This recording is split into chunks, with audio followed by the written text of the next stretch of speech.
No swearing too, right? And welcome to the Up North Live Digital Studio. After a weekend and a day that has seen a lot of breaking news out of Michigan State University, I am joined in the Up North Live Digital Studio by Attorney Doug Fierberg. Mr. Fierberg, thanks so much for joining us. You are, when we had so many questions about the legal proceedings and Title IX and everything that has developed, you were the first person that popped into mind. So, Doug, if you don't mind, tell those people tuning in, tell us a little bit about yourself.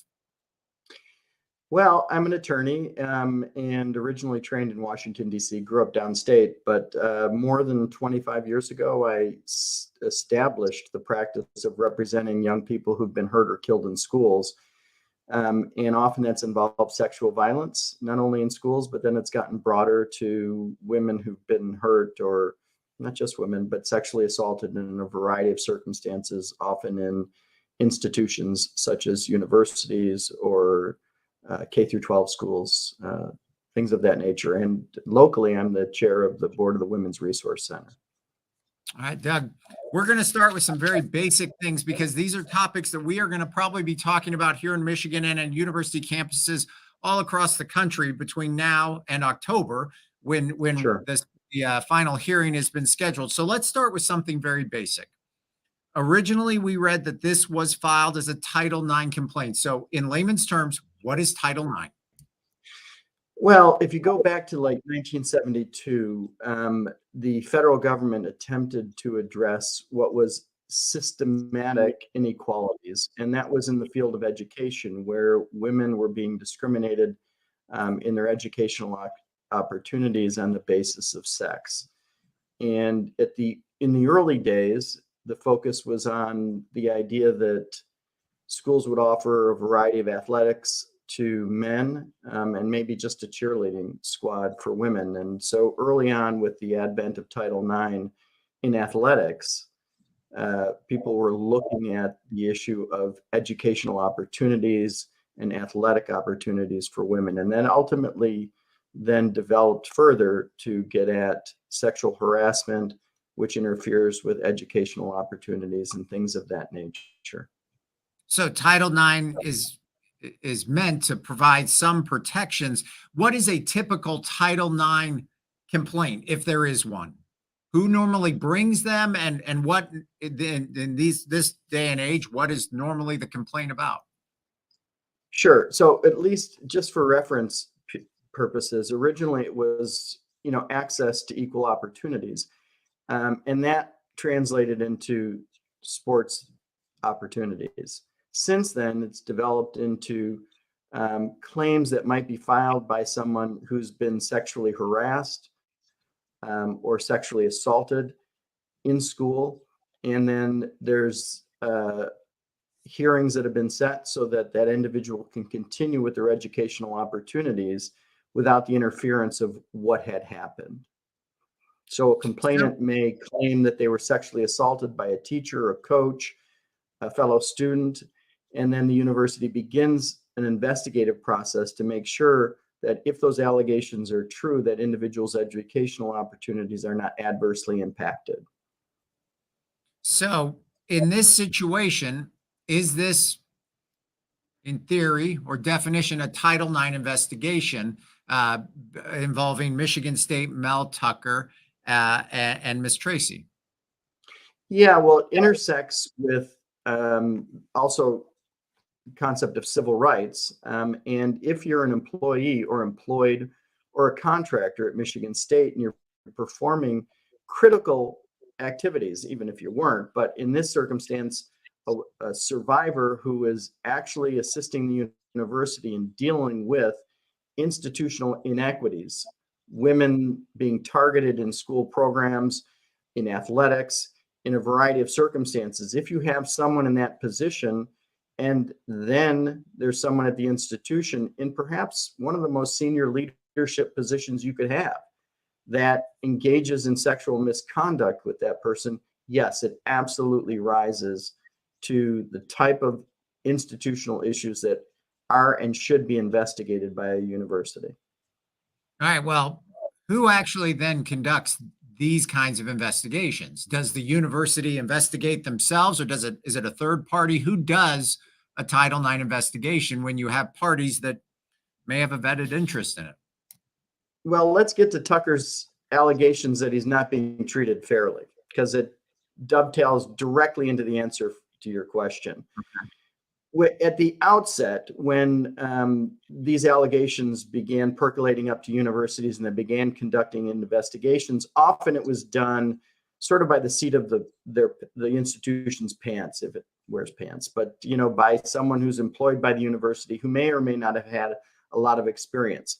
In this circumstance, and with the advent of concerns about men's rights and fair treatment and due process, many universities engage third-party entities to conduct the investigation and then conduct the hearings. And in this circumstance, Michigan State retained an investigator associated with a law firm in Detroit that has extensive experience conducting investigations.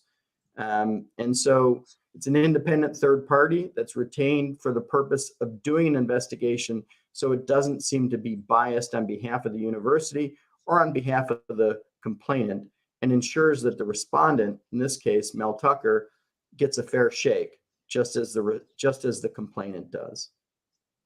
So it's our understanding that that the findings have been handed back in. There's a hearing that is scheduled for, I believe, October 5th and 6th. Yeah. What takes place at this hearing? Do you know? Well, the investigative process typically, and as I understand, there's a couple 100-page report. The investigative process conducts interviews and determines what evidence there is to support the claim or to counter the claim. And then, because sometimes you have credibility at issue, person's reporting that this took place, a person's opposing that the report is actually valid. In many circumstances, we subject these issues of proof to tests of cross-examination, so that the credibility of the various witnesses who are saying things happened or didn't happen can be tested, so that the decision that's ultimately made can take that into consideration. Okay, so we go to court on a legal matter, a judge or a jury makes a decision. At this hearing, who's the judge and jury? Well, typically, and since Michigan State has not identified exactly who the judge and jury is, typically it's a panel. And that could be a panel of 3 people that have been appointed to sit and hear the evidence and then make a determination as to liability, whether or not, in fact, the allegations are supported and to be taken as true, or not. And so even in the context of someone suggesting that they're not going to get fair treatment, it's just not credible for someone to say this in advance of a hearing. The hearing process is designed to satisfy basic principles of due process, and Mr. Tucker has to submit to that hearing just as others have done over the past decades. And do these hearings, is there a legal ramification from these hearings? Are you found guilty, not guilty, at legal charges? What's the outcome? What's the consequence of this hearing? Well, you're found responsible or not responsible within the confines of the regulations related to the university. It doesn't mean you're civilly responsible to the complainant for damages. It doesn't mean you've been found guilty in a criminal process. It means within this university setting, you've been found responsible for this wrongdoing.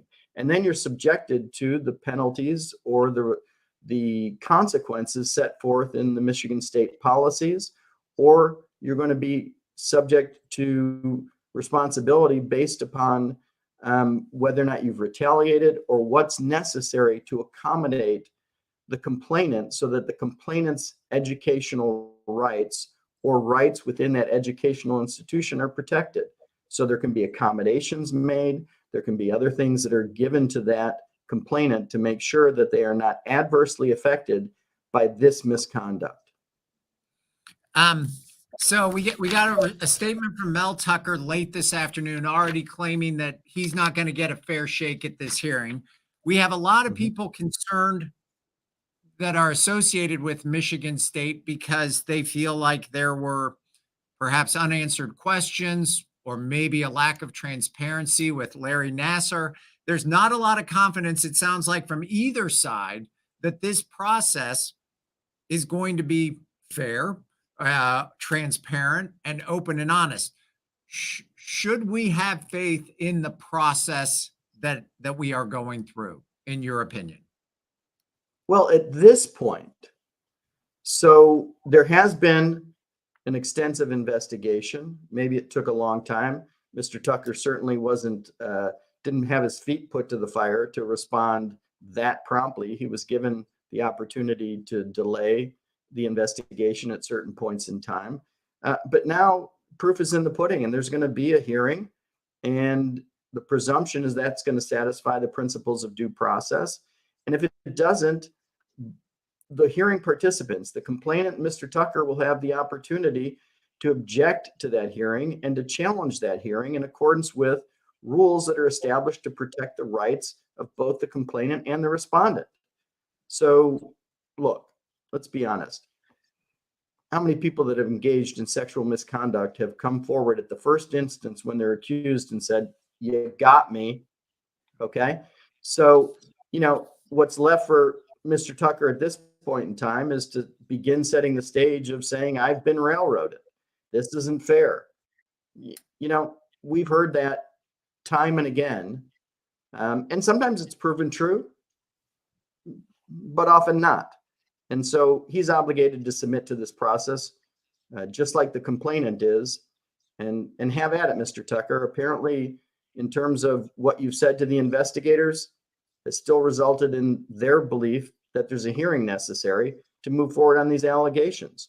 And even if it's consensual in the way you define consensual, you are obviously, it'll be left for the panel to determine whether or not there's been an abuse of the position, an abuse of his power over her in terms of the contract that was executed with the university to deal with the issues of institutional violence towards women. And that'll be determined at a hearing. And he, like everyone else, has to appear.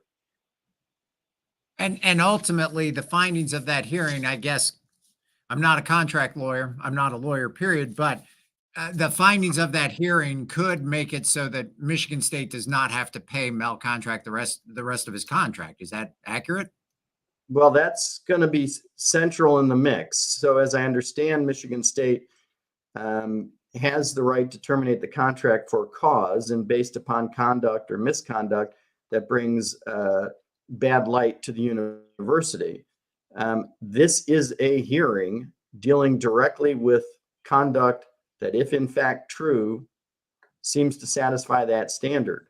Now, Mr. Tucker is going to that hearing with the opportunity to face the allegations, the opportunity to cross-examine the complainant, and to put on proof, which he presumably believes shows that he's not responsible. If at the end of that process there's an adverse finding against him, good luck, Mr. Tucker. Good luck on defending that contract action. And my expectation is that you will be terminated for cause. But before that can be done, they have to go through this hearing, this process. This is, you see a lot of people on social media saying, fire him tomorrow, fire him tomorrow. But the proper thing to do is go through this hearing and then see where we sit, right? Well, you could debate that issue. Yeah, okay. Yeah, you could debate that issue. Look, I haven't seen Mr. Tucker's contract. It's pretty clear that with consensual sex in this circumstance, if you believe him,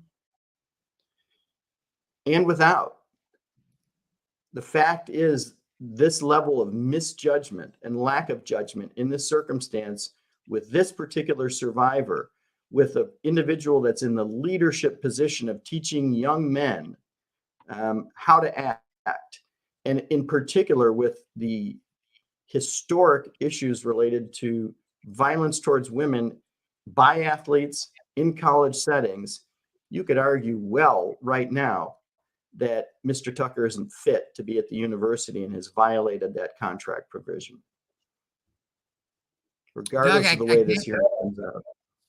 Doug, I can't thank you enough for your time this evening to kind of help us understand how we got here and also what happens next. It's certainly going to be in the headlines for quite a while. So getting that background knowledge, I appreciate your time so much. Yeah, you take care, and thank you very much. Doug, thank you very much. Have a good evening.